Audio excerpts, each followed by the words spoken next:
In today's video, I will show you step by step how you can remove a subscriber from your email list inside Mailchimp. So first of all, what we need to do is we need to log into our Mailchimp account and then come over to the left hand side bar here and then go down to audience. Click on the drop down menu next to audience and then you will need to select all contacts.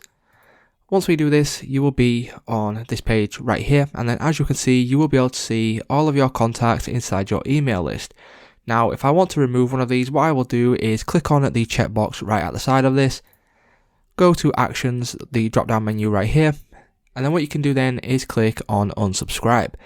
Now, once you click on unsubscribe, as you can see, you are about to unsubscribe one contact from this specific audience. Once you click on confirm, they will be then removed from your email list. So click on confirm if you are happy, and then once you do this, that will mean that you have removed them from your email list inside Mailchimp. So it's just that simple, guys. If this video did help you out, please leave a like on today's video, and I will see you in the next one.